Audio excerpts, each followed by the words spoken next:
Hello. It is freaking cold here. Okay, so I am at the Witness Protection Program location, the cabin, somewhere in an undisclosed location, deep in the Appalachian Woods, somewhere in the Commonwealth of Pennsylvania. I will not tell you where. And if you know, keep it quiet.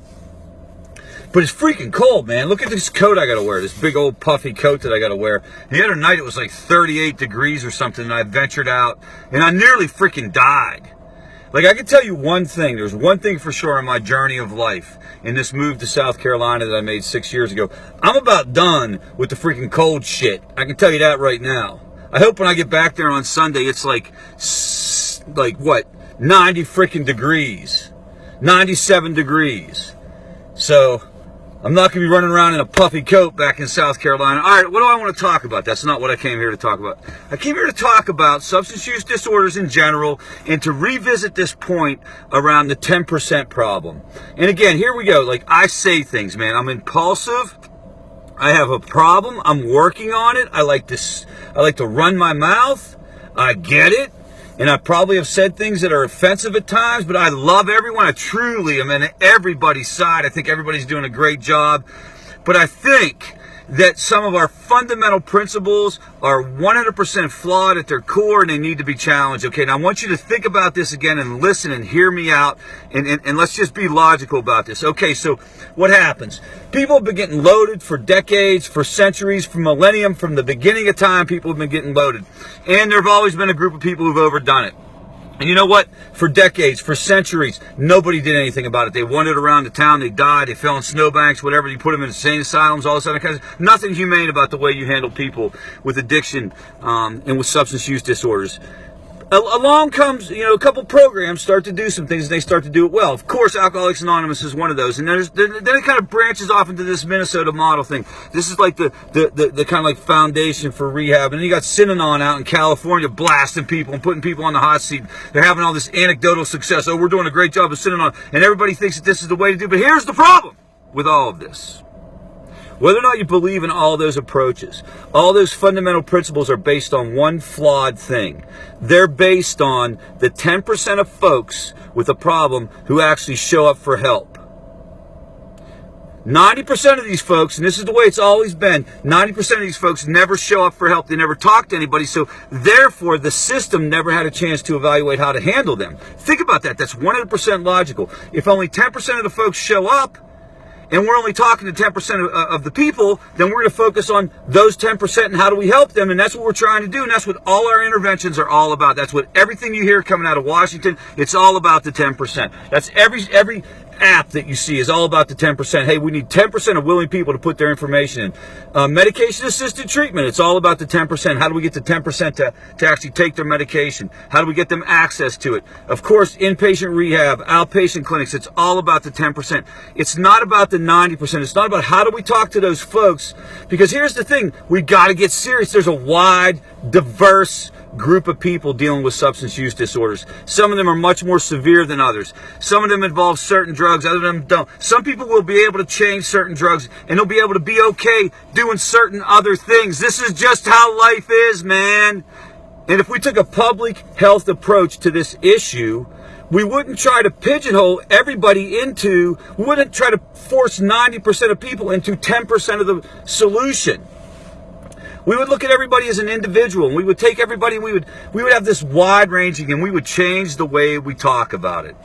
And I don't mean just getting rid of the word addiction, because we've already talked about that. We've talked about substance use disorders and avoid, the word addict, and let's use first person language or third person language or whatever person language and be on a long-term person in recovery, that kind of stuff. And that's fine and dandy, and that works a little bit. You know what we really need to do? We probably need to remove the word recovery. You freaking blasphemous Richard. And we probably need to talk about it as a health issue. And we probably need to market solutions that are developed by people who are marketing experts instead of addiction treatment people who have the arrogance and the hubris to think that they could actually develop a marketing campaign. Have you ever seen addiction treatment marketing? Even like, and I'm not talking about Facebook addiction treatment marketing. That's not the subject of this video. I'm talking about like the dude on TV in the scrubs with the stethoscope around his neck. What about that dude? That's actually somebody whose freaking commercial is that? That's the worst commercial in the history of the world. Hands down, for anything. The worst commercial in the history of the world. So let's change our approach and let's talk to people. Let's talk to people about a healthcare issue. And here's one other thing. Let's get real aggressive and try to get universal with medication-assisted treatment. And here's the reason why. Because when you're dealing with opioids, you got no wiggle room. And people need to have, if they need to have that extra safety net. When I was in early recovery, when I was trying to get this thing, I made mistake after mistake after mistake. I would be doing well for a period of time, and then boom, it would hit me. I got to get it. I got to get it. And when I would go out and get it, you know what? I wasn't going to die. It was possible that I could die, but it wasn't probable. Today, when that person has that craving and they have that moment hit them, it could be probable that they're going to die. All right, this may be the most logical rant that you've ever heard in your life. You could deny all the facts that I just gave, but you would be operating in a sphere of delusion. So come back to reality and listen to Rich. All right.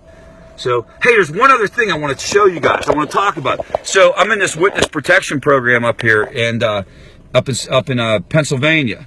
So I got this cabin that I use as part of my witness protection program. And I wanted to make one last point. I want to let people know, if you're looking for a witness protection program cabin, here's a really good point. This is very important. You got to have one way in and one way out. You got to remember there are people after us. Who's after Rich Jones? First of all, the recovery police are after me. I guarantee that I'm #1 on the list, especially after the way I talked in there. Oh, saying those kind of things, unorthodox medication-assisted treatment bullshit, Richard. So I can't have the recovery police finding me, and then of course the cartel, namely the Navarro cartel, because hey, when you do what I do, when you're trying to push down on the demand, they want to find you. So you got to find a cabin that's a witness protection program, and that's what I have found. And here's the point: you got to have a bridge. Okay, see that? You got to have a bridge with a river or a creek or whatever the hell you want to call that. And then what you do is you dam this bad boy up. You dam this creek up whenever the recovery police or the cartel come, and they can't cross. You see that? That's ingenious. They can't get across. Of course, you got to tear down the bridge. All right, now you know. Get your own cabin.